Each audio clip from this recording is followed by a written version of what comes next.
আজিৰ ভিডিঅ'ত আমি ক্লাছ 11ত থকা চেপ্টাৰ 5 লিনিয়াৰ ইনইকুৱেলিটিজ ৰৈখিক অসমীকাৰ মিসেলেনিয়াছ এক্সাৰসাইজ অন চেপ্টাৰ 5 আনমহলি কুৱেশ্যনৰ 7 নম্বৰ কুৱেশ্যনৰ পৰা 10 নম্বৰলৈ আমি আলোচনা কৰিম। এতিয়া 7 নম্বৰ কুৱেশ্যনটো দিয়া আছে 5x + 1 greater than -24 আৰু 5x - 1 less than 24 কি কৈছে আমাক অসমীয়াৰ আমি ইনইকুৱেলিটিজবোৰ সমাধানো কৰিব লাগে আৰু সংখ্যা ৰেখাত সমাধানবোৰ আমাক লৈখিকভাৱে দেখাব কৈছে। এতিয়াতো আমি সমাধান কৰাটো অলৰেডি শিকিলোৱে কেনেকৈ কৰে চাওঁ আৰু এবাৰ 5x + 1 greater than -24 তেতিয়া 5x 24 এই প্লাসটো এফালে নিলে মাইনাস হল আকৌ 5x - 24 - 1 -24 আকৌ -25/5 কিমান হল আমাৰ -5 5 এৰে 25 ডিভাইড কৰিলে আমাৰ 5 আৰু মাইনাস সিম্বলটো আছে কাৰণে আমি মাইনাস দিলো। আকৌ ঠিক তেনেদৰে এইটো 5x - 1 less than 24 আকৌ সমাধান কৰিম। 5x 24 মাইনাস টো এফালে গল প্লাস হল আকৌ 5x 24 + 1 25 আকৌ 25/5 কিমান হল আমাৰ 5 এইটো আমি একটা ইনইকুৱেলিটিজ পালো আৰু এইটো আমি সলিউশন কেটা আমি x এটা -5 পালো এটা 5 পালো। তেতিয়া 1 আৰু 2 ৰ পৰা আমি কেনেদৰে আমি লিখিব পাৰো চাও 1 আৰু 2 ৰ পৰা কেনেকৈ লিখিম আমি প্ৰথম আমাৰ সৰুটো কি হয় আমাৰ -5 আকৌ x ৰ মান কি আকৌ কি আছে আমাৰ 5 এটো কি বুজাইছে x ৰ মান -5 তকৈ ডাঙৰ আৰু 5 তকৈ সৰু বুজাইছে বা আমি অন্তৰাল হিচাপে লিখিলে আমাৰ কি হয় বা অন্তৰাল হিচাপে লিখিলে আমাৰ কিমান হ'ব -5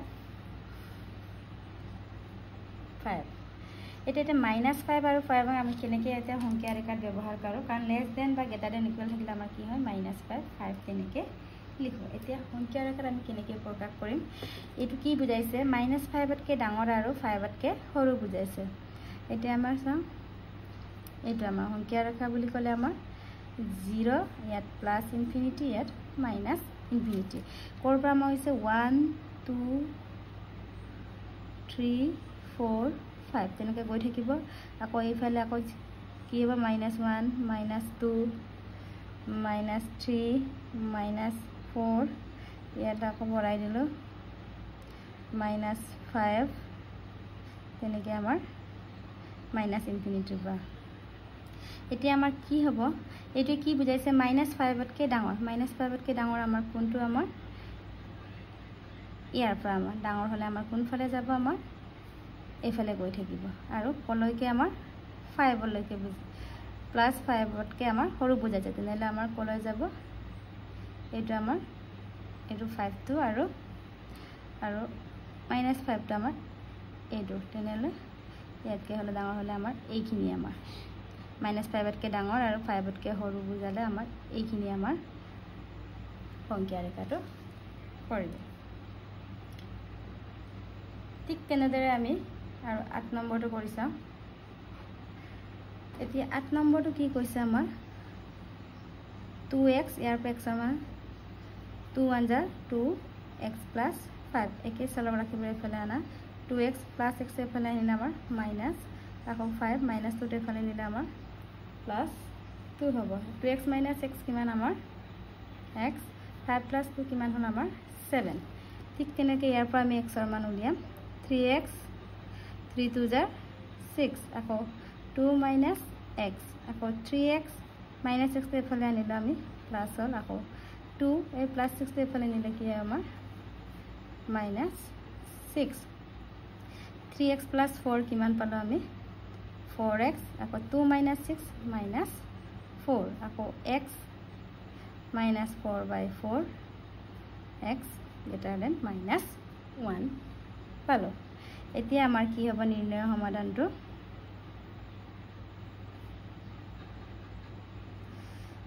কি বুলি কৈছে xৰ মান -1তকৈ ডাঙৰ আৰু ইয়াত আমাৰ গ্ৰেটাৰ দেন আছে তেনেহ'লে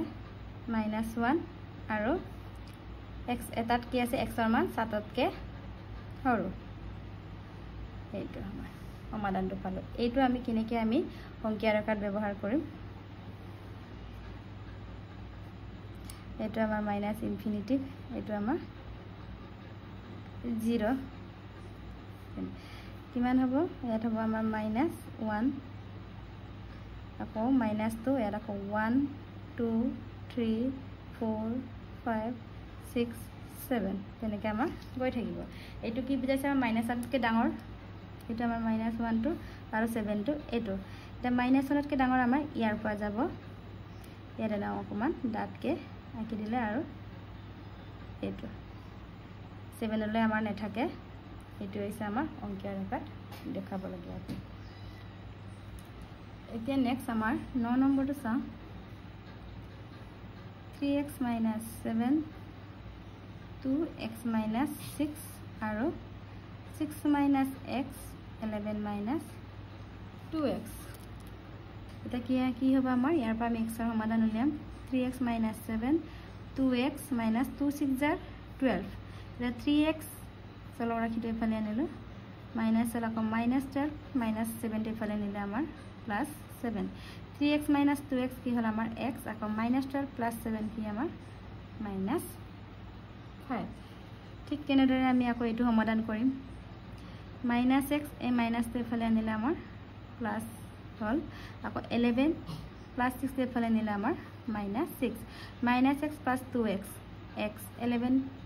- 6 কিমান হ'ল আমাৰ 5 তেনেহ'লে আমাৰ নিৰ্ণয় সমাধানটো কি পামগৈ আমি এইটোৱে কি বুজাইছে xৰ মান -5তকৈ ডাঙৰ আৰু এইটো +5তকৈ সৰু বুজাইছে তেনেহ'লে আমাৰ -5তকৈ ডাঙৰ আৰু +5তকৈ সৰু এতিয়া আমি সংখ্যা ৰেখাটো আকৌ প্ৰকাশ কৰিম 0 -1 -2 -3 -4 -5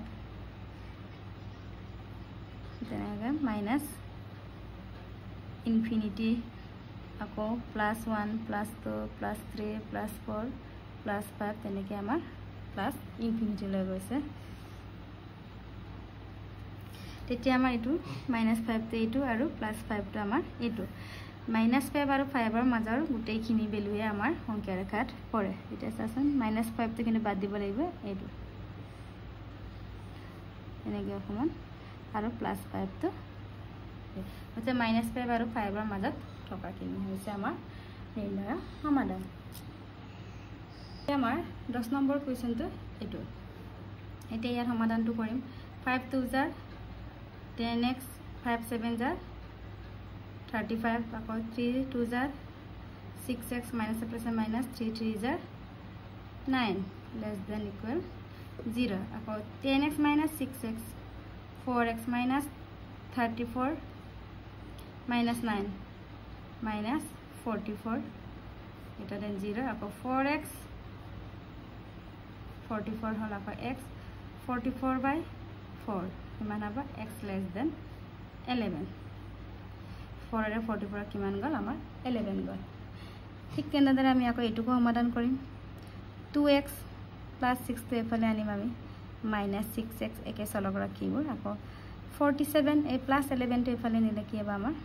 -2x - 6x কিমান -4x আকৌ 47 - 19 কিমান হয় আমাৰ 28 আকৌ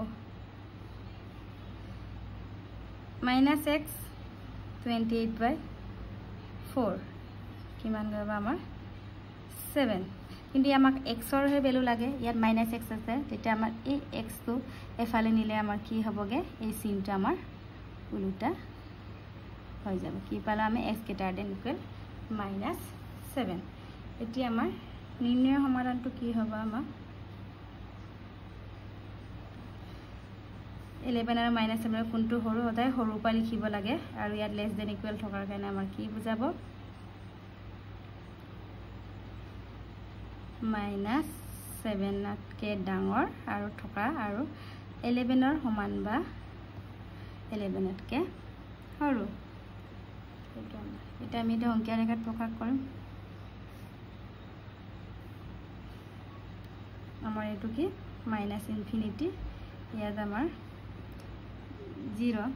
-1, -2, -3, -4, -5, -6, -7 এনেকৈ দিলোঁ। আকৌ 1, 2, 3, 4, 5,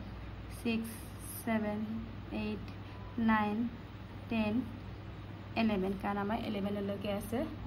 যিমানলৈকে আছে তালৈ লিখিলে হ'ল। এটা আমাৰ প্লাছ, এটা আমাৰ কি -7 আৰু 11টো থকা বুজাইছে, তেন্তে কোনটো হ'ব -7 আমাৰ এইটো, ইয়াৰ পৰা আমাৰ কলৈ বুজাব।